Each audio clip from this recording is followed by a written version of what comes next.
Pages, अच्छा history के pages मुझे यहाँ अभी ऐसा लग रहा है कि नज़र आ रहे हैं और हिस्ट्री की बुक खुल गई है यहाँ पर। हर एक दरो दीवार और हर एक यहाँ पर पेंटिंग, मुजस्मा, हर एक दरवाज़ा और जो भी चीज़ें वो एक हर एक दौर की एक कहानी सुना रहा है और हर एक चीज़ का यहाँ मकसद है और मतलब है। देखें कितनी खूबसूरती से और कितनी रानाई से सफाई के साथ जो है मार्बल कार्व करके पूरी दीवारों में और कॉलम्स में लगाए गए हैं। तो ये एक तरह से पावर और मास्टरपीस ऑफ आर्ट डिज़ाइन।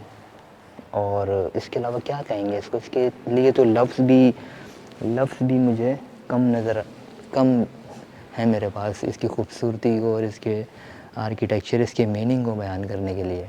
तो ये कहलाया जाता है चेरतोज़ा दी पविया। तो खैर पविया एक शहर है, तो पविया शहर जो कि मिलान के पास है। तो कदीम ज़मानों में जो मिलान शहर के मिलान अब भी एक अमीर और रईस इकोनॉमिक शहर है, तो पुराने दौरों में भी वो एक अमीर और इकोनॉमिक हब होता था। तो मिलान के जो रॉयल फैमिलीज होती थी वो होती थी ड्यूक्स और विस्कॉन्ती एक फैमिली थी। विस्कॉन्ती फैमिली के जो मेंबर थे उनकी पूरी डायनेस्टी जो गुजरी है, पूरी जो फैमिली की चेन गुजरी है, तो उन्होंने यहाँ पर ये चिरतोज़ा ऑफ पविया को बनाया। 13 सेंचुरी में ये बनाना स्टार्ट किया और उसके बाद फिर ये 15 सेंचुरी में कंप्लीट हुआ। तो खैर इसका तो विज़िट कर रहा हूँ मैं आज, विज़िट और देख रहा हूँ और हिस्टोरिकल लेयर्स सीख रहा हूँ, समझ रहा हूँ। फिर उसके बाद 13-14 सेंचुरी के बाद जब रेनेसांस आया तो रेनेसांस में ये बनाया गया। उस दौर में मुख्तलिफ फिर आर्टिस्ट आए, फिर उन्होंने इसके अंदर हिस्सा लिया, बनाया। तो खैर गॉथिक कहते हैं कि दुनिया के अंदर और पूरे यूरोप के अंदर गॉथिक आर्किटेक्चर और उसके अलावा जो रेनेसांस का जो दौर गुजरा उसके अंदर उसका ये सबसे ज़्यादा खूबसूरत और कीमती पीस है जो उन 2-3 सालों में पूरे यूरोप के अंदर और इटली फ्लोरेंस के अंदर, जहाँ से फिर ये रेनेसांस निकला, ख़ास तौर पर जिस दौर में लियोनार्डो दा विंची जिसने मोनालिसा बनाई थी वो भी, तो उस दौर में उन्हीं के कोलीग्स और उन्हीं के साथ स्टूडेंट्स, टीचर्स, जो लोग भी थे उस दौर में गुज़रे, तो उन लोगों ने ये बनाया चिरतोज़ा दी पविया। तो ऐसे कहते हैं ये, खैर ये पविया शहर इतना मशहूर नहीं है जिस तरह के बाद शहर रोम, मिलान मशहूर हैं, लेकिन पविया भी हिस्टोरिकली बहुत रिच है। और यहाँ पविया की एक 15 सेंचुरी में बैटल हुई थी इस वजह से, और उससे पहले यूरोप की जो है ओल्डेस्ट यूनिवर्सिटी कहते हैं यूरोप की, 1361 में जो बनाई वो इसी शहर में बनाई गई थी, यहीं से 6-7 किलोमीटर दूर, यूनिवर्सिटी ऑफ पविया। तो यहाँ से फिर निकली फ़िलासफ़ी, इसके अलावा मेडिसिन के अलावा और भी चीज़ें, एंथ्रोपोलॉजी, एस्ट्रोनॉमी, डिज़ाइन, आर्ट, इस तरह के काम, पेंटिंग्स वगैरह, जो फिर हम देखते हैं मॉडर्न दौर में। और इसके अलावा बाद में बहुत सारे और भी आर्टिस्ट आए जिनकी पेंटिंग्स और जिनके काम पूरे यूरोप में बहुत अब मशहूर हैं और लोग पढ़ते हैं, स्टूडेंट्स, डिग्रीज़ होती हैं बाकायदा पूरी। तो ये डिग्री जो लोग पढ़ते हैं आर्किटेक्चर में, Gothic, renaissance, Barog, new classical architecture, तो वो इन जगहों को देखने के लिए आते हैं, इन म्यूज़ियम्स को, इन दरों दीवारों को। तो ये इनके डिज़ाइन और इनके जो मार्बल कार्व हुआ है, हर एक फूल पत्ती और हर एक मुजस्मा, शक्ल, ज़ंबील और मुख्तलिफ़ सीन्स, हज़रत ईसा अलैहिस्सलाम, हज़रत मरियम, खैर जो क्रिश्चियन में है, तो वो एवरीथिंग इज़ शोन। बुongiorno। तो ये थी इसका एक हिस्टोरिकल हल्का सा जो बैकग्राउंड मैंने देखा था अभी, और जो मैंने सीखी हिस्ट्री को, क्योंकि मेरा आने का मकसद ये है कि हिस्ट्री को जो थोड़ा सा सीखूं मैं, और हिस्ट्री हमें पता हो, जिस तरह से मुसलमानों का दौर कैसे गुज़रा। फिर रिसेंटली मैंने ट्रैवल किया अल अंदलूसिया, साउदर्न स्पेन, तो वहाँ मुसलमानों का दौर कैसे गुज़रा, फिर तारिक बिन ज़ियाद जो आए। तो अब फिर मैंने ये सोचा कि यहाँ पर इटली के अंदर अभी हैं, मौका है तो ये जगह भी विज़िट करते हैं। जैकेट मैंने उतारी है अभी, थोड़ी देर हुई है, क्योंकि अभी धूप हो रही है और मौसम अच्छा है। और बड़ा ही एक ख़ास ओकेजनल कोइंसिडेंस है कि इस रीजन में, मिलान के पास, लोम्बार्दिया में, यहाँ मैक्सिमम बारिश और धुंध वगैरह रहती है, ठंडा मौसम रहता है। लेकिन आज सफ़र में मेरे धूप मुझे मिली और बड़ा ही खूबसूरत मौसम है और इतनी ठंड भी नहीं है, अभी तो खैर गर्मी लग रही है, जैकेट मैंने इस वजह से उतारी है। तो ये इसका सहन एरिया चरतोज़ा दी पविया, तो ये मेन सहन सेंट्रल गार्डन एरिया। और यहाँ से अभी मैं म्यूज़ियम के अंदर जा रहा हूँ। अभी मैं उधर वहाँ से आया हूँ चर्च वाली साइड से। और मॉन्क्स जो मैंने आपको रूम दिखाया मॉन्क्स के थे, तो मॉन्क कौन होते थे? मॉन्क जिस तरह हम लोग जानते हैं कि वो स्पिरिचुअल फिगर, उनकी बस ज़िंदगी होती थी पढ़ाई करना और अपने क्लासरूम में और अपनी एक जगह में रहना, एक ही रूम में रहना और अपना स्पिरिचुअल जर्नी ज़िंदगी के अंदर जारी रखना। तो मॉन्क्स का काम ही यही होता था। उन्हें सपोर्ट फंड कौन करते थे? रॉयल फैमिलीज़, रॉयल्स और बड़ी बड़ी कबीर अमीर फैमिलीज़ जो उस वक्त मिलान की होती थी, ड्यूक्स होते थे। तो वो कहते थे आप यहाँ पर पढ़ें, रिसर्च करें, यहाँ पर हम आपको जगह देंगे।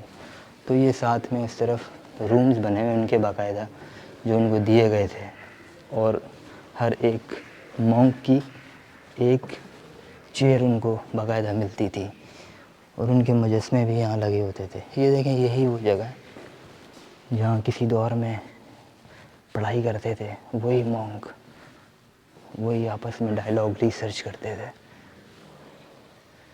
Such wonderful.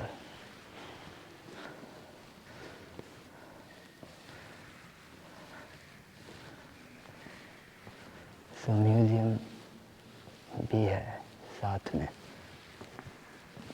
ये है कॉन्फ्रेंस रूम ऑफ मॉन्क्स। तो मैंने क्या सीखा आज के सफ़र में? मैंने क्या सीखा है? ये सीखा है कि स्पिरिचुअल प्लेस और पावर, साइलेंस के अंदर ये चीज़ें सारी मौजूद हैं। और ये जगह उस वक्त भी खामोश साइलेंस वाली हुआ करती थी और आज भी। इस जगह को बनाने का मकसद यही था कि पावर शो की जाए, स्पिरिचुअलिटी, नॉलेज और रिसर्च, आर्ट शो किया जाए पूरी दुनिया को। तो आज लोग आते हैं पूरी दुनिया से देखने के लिए, जो कि यूरोप के अंदर बहुत अप्रिशिएट करते हैं। यूरोप से बाहर भी जो लोग आर्किटेक्चर को पसंद करते हैं, तो ये गॉथिक आर्किटेक्चर की एक ज़िंदा मिसाल है जो हमें अब नहीं दिखती। अब लोग ऐसा आर्किटेक्चर नहीं बनाते। अभी कंटिन्यू करता हूँ मैं यहाँ से जर्नी आगे। और टिकट जो मैंने लिया था वो 10 यूरो टिकट इस जगह को देखने के लिए है। 10 यूरो के अंदर आप हर पार्ट में जा सकते हैं। चर्च वाली साइड पर भी gardens, monk area, monk study room और उसके अलावा म्यूज़ियम। तो खैर मेरे हिसाब में तो 10 यूरो बहुत ही ज़बरदस्त और बेस्ट प्राइस है, क्योंकि हिस्टोरिकल प्लेस है, रिसर्च और एक मार्वलस आर्किटेक्चर है, खूबसूरत ज़िंदा मिसाल, एक रंग और रनाई मार्बल का जो काम है। तो वो इसका टिकट 15 यूरो भी अगर हो तो वो भी ठीक है।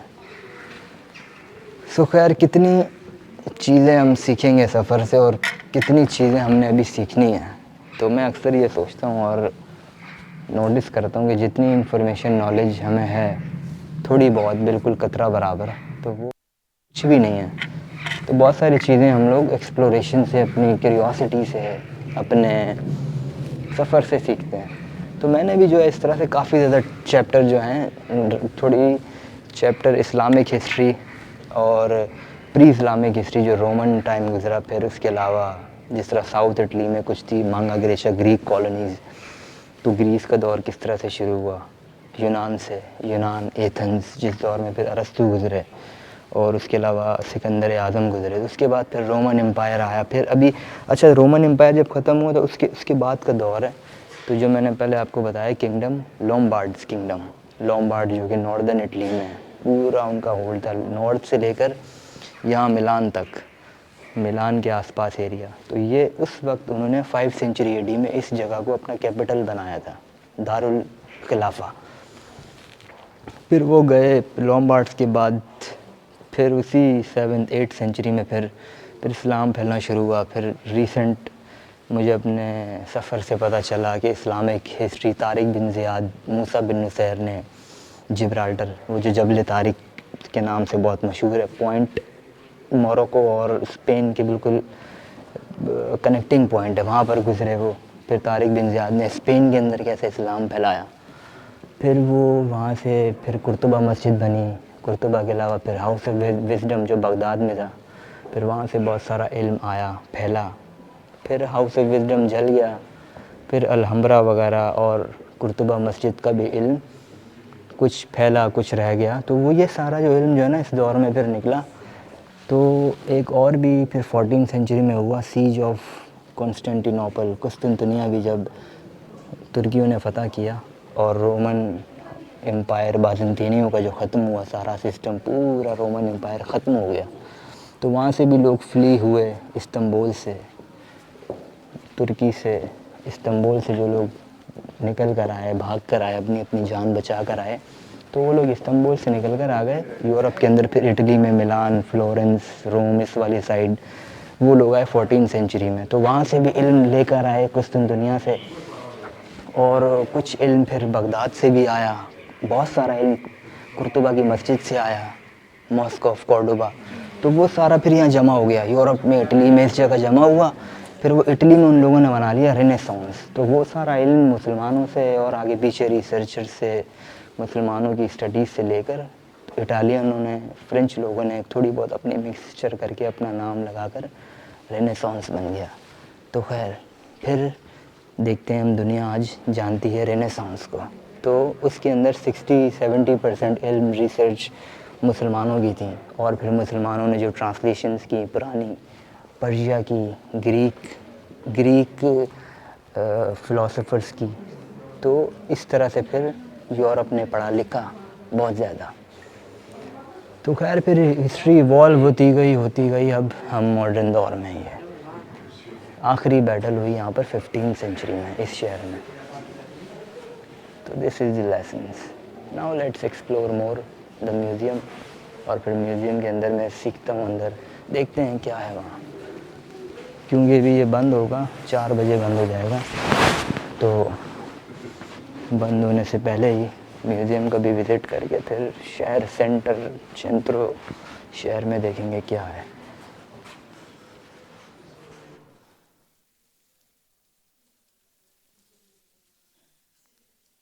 ये वही नल मेरे ख्याल है लगे हुए, लेकिन आज इनके अंदर पानी नहीं है।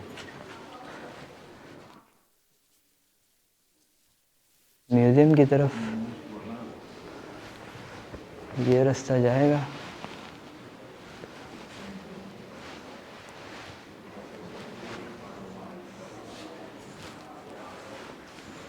I think so.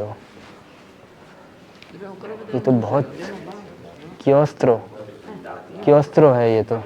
म्यूज़ियम की है यहाँ पर, इस तरफ है इशारा। सो म्यूज़ियम दिस साइड, म्यूज़ियम की तरफ जाते हैं। तो बहुत ही बड़ा है, तो मैंने तो जितना सोचा भी नहीं था रकबे के लिहाज से। चरतोदा है तो इसका रकबा बहुत बड़ा है। अच्छा, ये कुछ हमें छोटे छोटे जो है विला टाइप प्लॉट घर नज़र आ रहे हैं, इनकी छत जो नज़र आ रही है यहाँ पर। जिस तरह से मैंने आपको पहले बताया कि जो मॉन्क्स होते थे, सो विस्कॉन्ती फैमिली ने जो बनाया था इसको रिलीजियस पावर के लिए, नॉलेज के लिए। तो हर एक मॉन्क को इस तरह का छोटा छोटा घर दिया जाता था, और हर एक घर में उस वक्त एक एक मॉन्क यहाँ रहते थे। बस स्पिरिचुअल नॉलेज स्टडी उनका काम था, उनकी ज़िंदगी का मकसद था, और यहाँ रहना। सो कैसी बात है। खैर मॉन्क्स में क्या छोड़ा, आज के दौर में है। यहाँ पर जो है चलते थे, तो ये वही फ्लोर है जिस पर अभी मैं चल रहा हूँ।